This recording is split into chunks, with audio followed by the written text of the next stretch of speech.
All right. He was like, I can't work under these conditions. This is fucking bullshit. We're professional. We didn't have a show last week. That was my fault. I have to take responsibility. I went out to Ohio. Who doesn't love going to Ohio?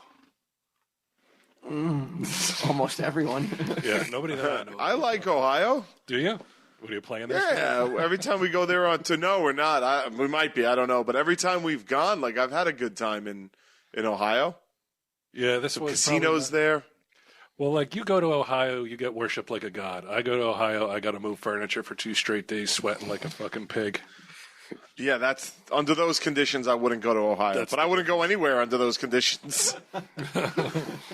I'm soft, man. Oh, dude, you don't want to know. I revisited my soft side. First it was blazing. It was hot here too, right? Like 100 degrees every day, I heard.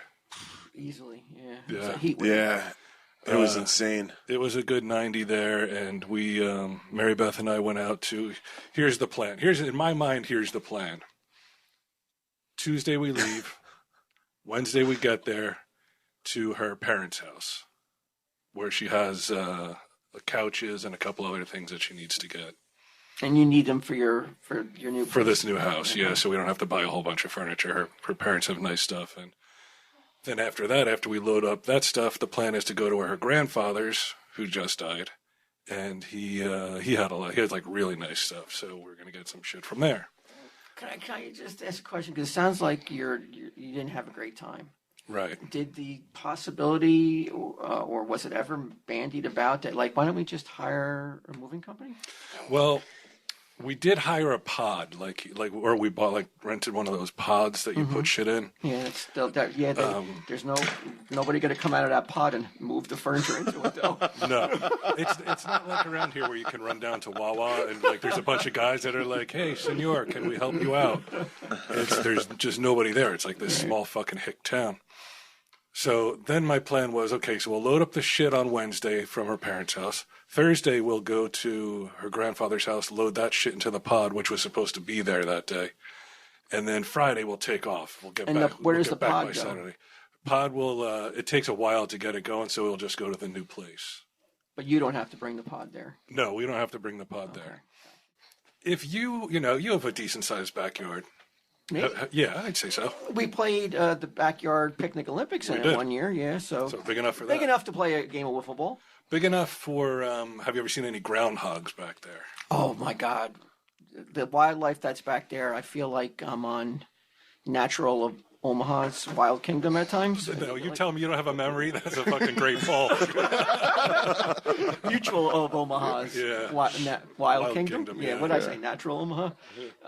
Yeah, but there's so much wildlife in our area of New Jersey. It's both concerning and interesting. No, well, they're all getting pushed out because there's so much construction going on around here. But if you see a groundhog in the backyard, what do your 2 dogs do? Like, what would Cooper do? What would Sox do? If they see a groundhog back I think there? they would try to chase it, and I think they might even kill it if they got close enough to it. They would? Yeah, I think it's just instinctive in certain dog breeds, that they don't know why. I mean, I still think that they would do it. They would think they were playing because they're so cute and lovable, but they wouldn't realize if they just did the natural dog instincts would take over. Really? I think they would, yeah. Because they've killed birds. They've caught a bird and killed it, yeah. Because I witnessed it. Part of it. The aunt who lives at her parents' house now has 2 dogs. And one of them is, scared of everything. I think he might have been abused when he was little because he's, terrified of guys, afraid of most people. He's hiding under the bed. But this other dog, Dante... That's right. He wasn't even supposed to be here today. Oh! That's all I was screaming the entire time. Yeah. We will never if we're 90, we're always going to do that at these mentions.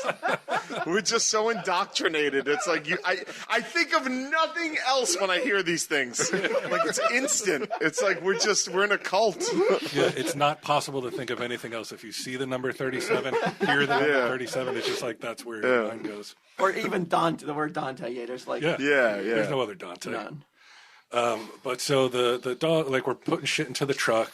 It's fucking broiling. The dog Dante goes around the corner, and I don't want to be responsible for anybody's animals getting away. You know, like, I don't want to have to tell the aunt, like, oh, we lost your dog. I don't know where he is. But instead, I go around the corner, and the dog is tearing apart this fucking groundhog. And I'm like, Dante, like, because I've never seen an animal get torn apart live like that before. The thing's screeching, he's fighting back, you know? It's a whole fucking thing, battle to the death. And I don't know what to do because the dog's not listening to me. So, like, an old woman, like, I see a hose right there. So I turn the hose on and I start spraying him with water. Didn't do a goddamn thing. The dog did not care. And so now it's getting, like, serious. Like, it's, like, they're really fighting. And I go around the corner to Mary Beth and I was like, Mary Beth, that fucking dog is killing something back there. You got to go get it. Because, like, she lived there her whole life. She used to tell me that, like, her dogs used to do that kind of shit. So what did you think that she would do that you had not thought of? Went and just picked up the dog and carried him away. Because I'm like, I don't know if he's going to bite me. I don't really know this dog that well. Like, it was between me and the groundhog. I mean, you know, the groundhog's going to have to go.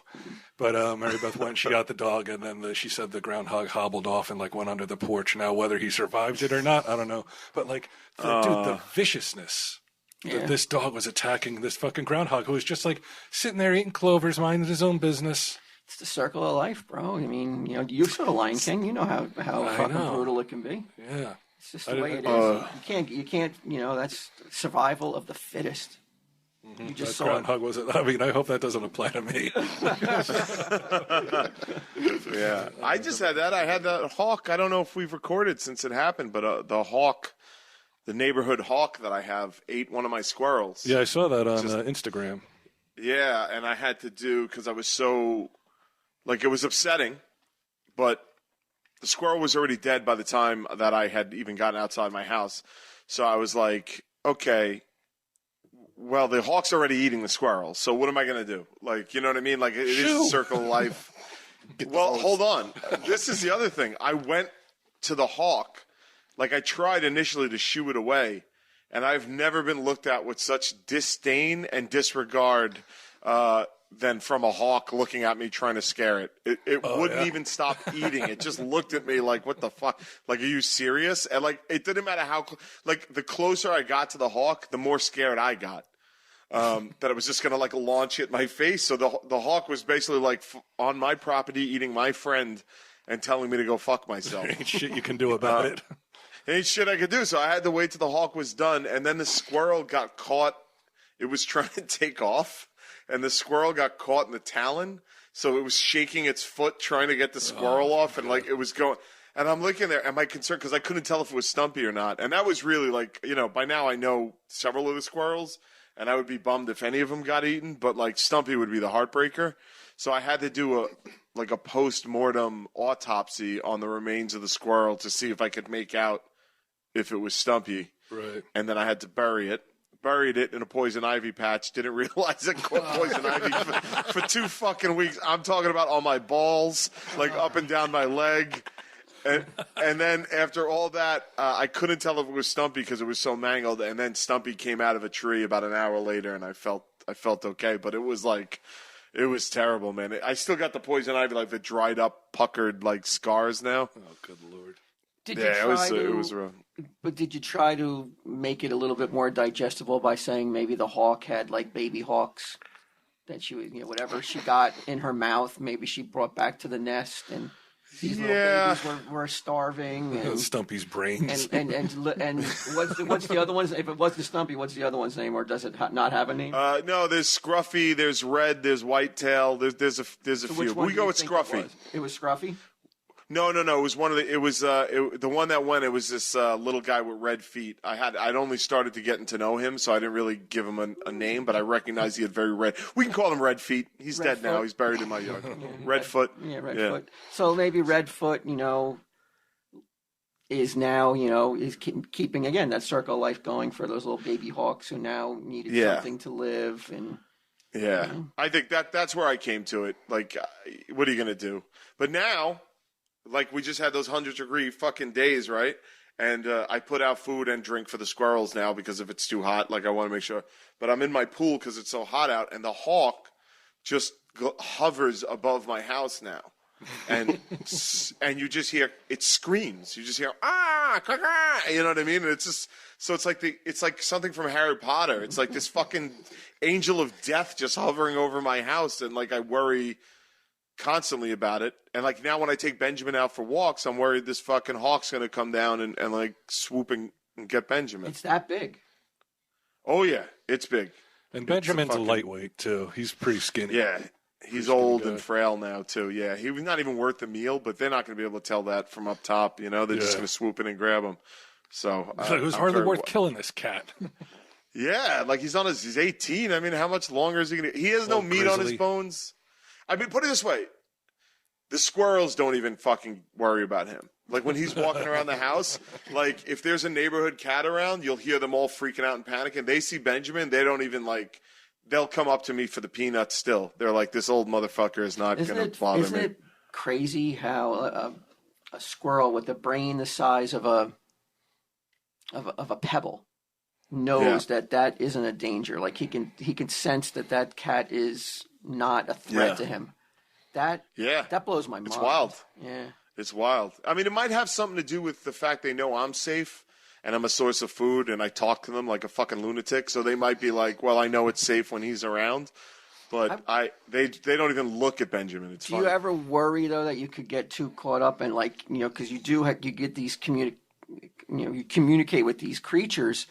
Like I don't want to see you go down a path where you think you can talk to all animals this way, and go like grizzly man on us. Timothy Treadwell over here.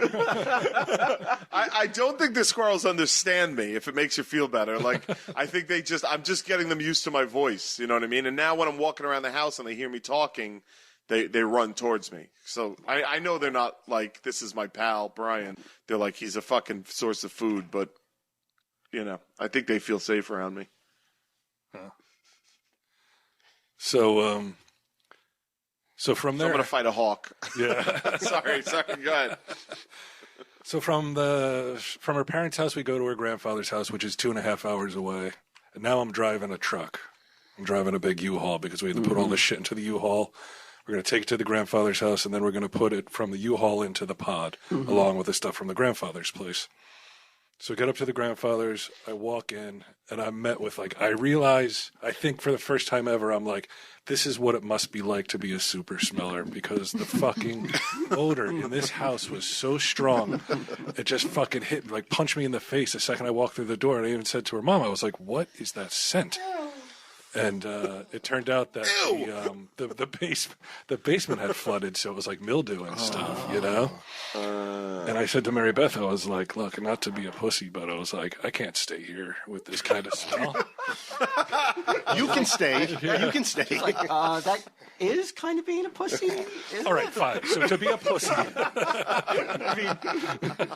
Please don't preface it by saying not to be a pussy. But we all already know that you're a pussy. But it was so strong that I was like, it gave me a headache in the half hour that I was there. Oh my! I was waving my hanky.